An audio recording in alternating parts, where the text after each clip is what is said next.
नमस्कार, चित्तौड़ दर्शन में आपका समाचारों में स्वागत है। नजर डालते हैं आज के समाचारों की ओर।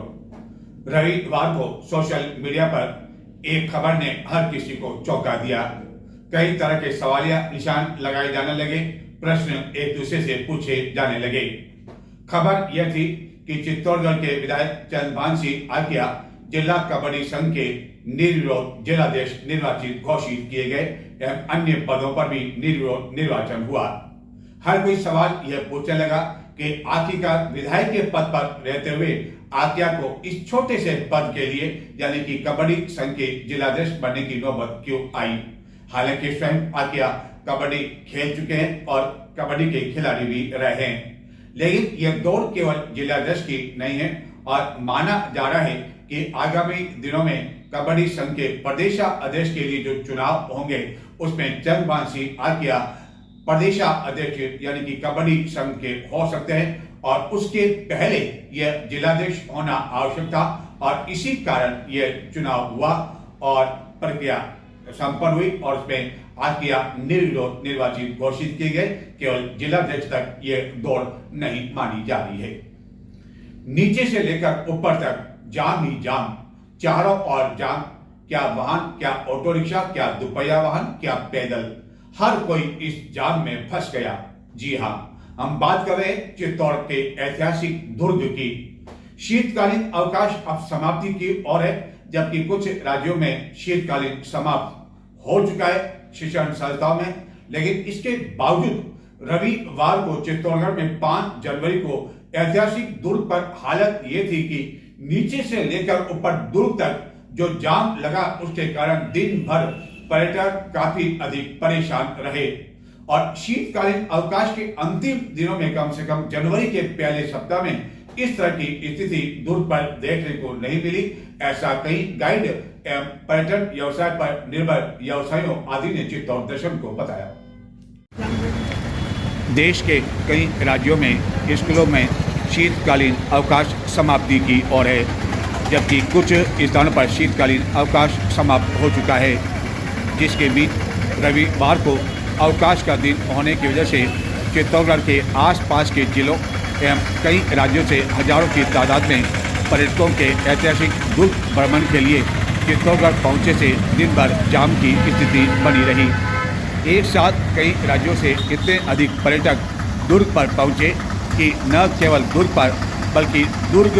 के नीचे भी वाहनों की लंबी कतार लग जाने से कई घंटों तक रहकर जाम की स्थिति बनी रही, जिसके कारण पुलिस को काफ़ी अधिक मशक्कत करनी पड़ी। गत कुछ वर्षों में शीतकालीन अवकाश के अंतिम दिनों में ऐसी स्थिति पहली बार देखने को मिली। रविवार को हालांकि अमूमन चित्तौड़गढ़ दुर्ग पर पर्यटकों की भीड़ रहती है, लेकिन यह भीड़ सीजन में ज़्यादा हो जाती है। न्यू ईयर फेस्टिवल के बाद राजस्थान समेत कई राज्यों में बच्चों की शीतकालीन छुट्टियां, नौकरी पेशा से जुड़े लोगों की भी लगातार 3 छुट्टियां होने की वजह से कई लोग अपने परिवार के साथ अलग अलग स्थानों से रविवार को सवेरे से ही दुर्ग पर पहुंचने लगे। इस दौरान कई राज्यों के वाहन दुर्ग पर देखने को मिले। हालत यह थी कि शाम तक भी इसी तरह की स्थिति देखने को मिली। इस स्थिति का अंदाजा शायद पुलिस को पहले से ही था, जिसके लिए स्थिति को नियंत्रित करने के लिए दुर्ग जाने के लिए विभिन्न द्वार पर पुलिसकर्मी तैनात किए हुए थे, लेकिन इसके बावजूद पुलिस को इस जाम को खुलवाने यातायात को व्यवस्थित करने के लिए काफ़ी अधिक मशक्कत करनी पड़ी। दुर्ग के प्रथम द्वार पाटन पोल से दुर्ग के नीचे श्री सांवलिया विश्रांति गृह तक भी वाहनों की इतनी लंबी कतार लग गई कि कई पर्यटक चाहते हुए भी अपने वाहन बीच में से नहीं निकाल सके और उन्हें जाम खुलने का इंतजार करना पड़ा, जबकि कई पर्यटकों को पैदल ही दुर्ग पर जाने के लिए मजबूर होना पड़ा। जाम की वजह से कई पर्यटक ऐसे भी थे जिन्हें अपने वाहन दुर्ग के नीचे छोड़कर या तो पैदल जाना पड़ा या ऑटो रिक्शा से जाना पड़ा, लेकिन ऑटो रिक्शा भी इस जाम में फंस गए और पर्यटकों की इस भीड़ का कई ऑटो चालक भी मन माना फ़ायदा उठाते हुए देखे गए और उनसे मन माना किराया वसूल करने में लगे रहे और यह कहते हुए भ्रमित करने में लगे रहे कि वह अपने वाहन को नीचे छोड़ दे और ऑटो रिक्शा से वह आराम से जल्दी पहुंच जाएंगे। लेकिन पर्यटकों को पता नहीं था कि दुर्ग पर लगे जाम में ऑटो रिक्शा भी फंस जाएंगे। दुर्ग आने जाने के लिए एक ही रास्ता होने की वजह से यह स्थिति कोई पहली बार देखने को नहीं मिली, बल्कि अमूमन जब इस तरह के हालात यानी कि छुट्टियाँ एवं अन्य कोई उत्सव आदि होता है तो इसी तरह की स्थिति देखने को मिलती है। नवरात्रि के दौरान जब भी कई राज्यों से दुर्ग स्थित प्रसिद्ध कालिका माता मंदिर में दर्शन करने के लिए आते हैं तो उस दौरान भी इस तरह की जाम की स्थिति लग जाती है। और शीतकालीन अवकाश के दौरान तो गत 25 दिसंबर से ही इसी तरह के हालात देखने को मिल रहे हैं। क्या भविष्य में कभी दुर्ग आने जाने के लिए एक ही रास्ते के स्थान पर दुर्ग पर जो सूरज पोल की और जो रास्ता है क्या उसे कभी खोला जाएगा? इसको लेकर हालांकि संसद में सांसद द्वारा आवाज़ तो उठाई जा चुकी है, लेकिन ऐसा लगता नहीं है कि पुरातत्व विभाग या केंद्र सरकार दुर्ग के लिए अन्य कोई रास्ता खोलने के लिए उत्सुक हो या बेताब हो, यानी कि इसी तरह पर्यटकों को जाम का सामना आने वाले दिनों में भी करना पड़ेगा। चित्तौड़गढ़ के सदर थाना क्षेत्र में शनिवार रात्रि को कई नकाबपोश चोरों ने कई मकानों पर धावा बोला। इस दौरान कुछ मकानों में उन्होंने चोरी की वारदात को अंजाम भी दिया और वह वहां से हजारों रुपए की नकदी और आभूषण ले उड़े। चित्तौड़गढ़ के सदर थाना क्षेत्र में शनिवार रात्रि को नए न्यायालय भवन के पीछे स्थित कॉलोनियों एवं भंडारिया मार्ग पर कुछ अज्ञात नकाबपोश चोरों ने अपने हथियारों के साथ कई मकानों पर धावा बोलकर चोरी की वारदात को अंजाम दिया और लाखों रुपए के आभूषण इस दौरान ले उड़े। चित्तौड़गढ़ के विधायक चंद्रपाल सिंह आक्या द्वारा रविवार को नगर के गांधी नगर क्षेत्र में श्री कुमावत समाज के छात्रावास का निरीक्षण किया। इस छात्रावास का कार्य गत कई दिनों से चल रहा था और अब यह कार्य अंतिम चरण में पहुंच चुका है। लगभग इसका निर्माण पूर्ण हो चुका है और विधायक के साथ ही अन्य कई जनप्रतिनिधि भी मौजूद थे जिन्होंने इस छात्रावास का निरीक्षण किया। चित्तौड़गढ़ के विधायक चंद्रपाल सिंह आक्या ने श्री कुमावत विकास एवं सेवा संस्थान चित्तौड़गढ़ के तत्वाधान में गांधी नगर में निर्माणाधीन श्री 4 भुजा कुमावत समाज का छात्रावास का निरीक्षण किया। इस दौरान विधायक आक्या के साथ पूर्व सभापति सुशील शर्मा, एडवोकेट ओम प्रकाश शर्मा, राजन माली सहित संस्थान के अध्यक्ष बालचंद गेंदर, पूर्व अध्यक्ष रमेश चंद्र खन्ना, श्याम सिंह मंडलिया, शिवलाल अडानिया, सुरेश चंद साड़ीवाल, मनोहर कुमावत, हरि प्रसाद, बंशीधर दमीवाल सहित कई समाजजन उपस्थित थे, जिन्होंने इस समारोह एवं निरीक्षण के लिए विधायक के लिए कुर्सियों पर बैठने की व्यवस्था कर रखी थी। लेकिन विधायक ने इसे इनकार करते हुए कहा कि वह समाज जन के साथ नीचे ही जाजम पर बैठकर उनकी समस्याएं सुनना चाहते हैं।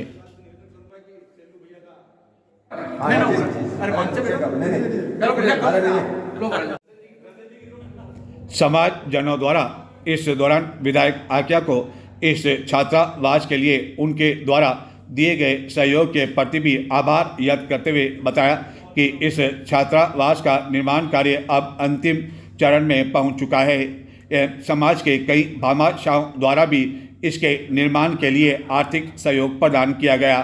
और समाज का अपना छात्रावास बन जाने के कारण यहाँ विभिन्न आयोजन संपन्न हो सकेंगे। समाज के कई कार्यक्रम जो कि अब तक अन्य स्थानों पर करने पड़ते थे वह भी इसी स्थान पर आयोजित हो सकेंगे, यानी कि एक ही छत के नीचे समाज के विभिन्न कार्यक्रम आयोजित होने से समाज जन भी एक साथ मिलकर या बैठ सकेंगे और अपनी समस्याओं के बारे में भी वह बातचीत कर सकेंगे और समस्या का समाधान हो सके। इसे हम कलयुग नहीं कहेंगे तो और क्या कहेंगे? क्या इस कलयुग में कोई पिता इतना नीचे गिर सकता है कि वह अपने एक अन्य पुत्र के साथ मिलकर अपने ही दूसरे पुत्र की इसलिए हत्या कर दे क्योंकि उसने कई वाहनों का बीमा ले रखा है, अन्य बीमा ले रखा है और उस बीमे का जो क्लेम राशि है वह पिता और उसका जो दूसरा पुत्र है वह हत्या सके और हड़प सके। यह तो कलयुग में ही संभव है। ऐसा ही कुछ चित्तौड़गढ़ जिले के भदेसर थाना क्षेत्र में हुआ, जहां गत दिनों एक युवक एक्सीडेंट में घायल हो गया और इस घायल का उपचार करवाने के स्थान पर उसके पिता एवं भाई ने सोचा कि क्यों न भाई को मौत के घाट ही उतार क्यों न दिया जाए। वह तो वैसे ही घायल हो चुका है, अब उनके क्या काम का है। दोनों को मालूम था कि बीमा की इसने क्लेम करवा रखा, बीमा करवा रखा कई वाहनों का, और बाद में क्लेम की राशि तो उन्हें ही मिलने वाली है और वह आराम से अपनी जिंदगी निकालेंगे। यह बात अलग है कि पुलिस ने इस हत्याकांड का पर्दाफाश खोल दिया और वह अब आराम से नहीं बल्कि जेल में अपनी पूरी जिंदगी शायद निकालेंगे। क्या कोई पिता इतना निर्दयी एवं कठोर दिल हो सकता है जो कि अपने एक अन्य पुत्र के साथ मिलकर अपने दूसरे पुत्र की इसलिए हत्या कर दे क्योंकि उसने कई तरह की बीमा पॉलिसी ले रखी है और बीमा पॉलिसी का क्लेम उठाने के लिए उसके एक पुत्र का गत दिनों एक्सीडेंट हो गया था और इस एक्सीडेंट को बाद में हादसे का रूप बताते हुए उसकी हत्या कर दी गई ताकि क्लेम उठाया जा सके और पिता और पुत्र अपने ही एक अन्य पुत्र की हत्या कर वह मालामाल हो सके। गत 26 दिसंबर को चंपालाल गुजर एवं उसके पुत्र राजेश गुजर जो कि चित्तौड़गढ़ में चामटी खेड़ा में निवास करते हैं, उनका एक्सीडेंट हो गया था और इस घटना में राजेश गुजर की मौत हो गई थी।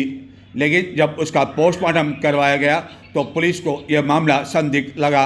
और बाद में मेडिकल बोर्ड से पोस्टमार्टम करवाया गया और पुलिस ने जब जांच पड़ताल की तो ज्ञात हुआ कि मृतक राजेश के पिता चंपालाल गुजर ने अपने एक अन्य पुत्र मुकुल के साथ मिलकर इस हत्याकांड को अंजाम दिया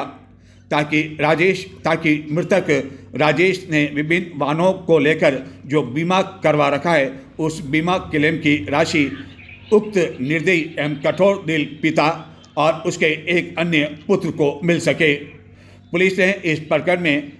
पुत्र एवं पिता को गिरफ्तार कर लिया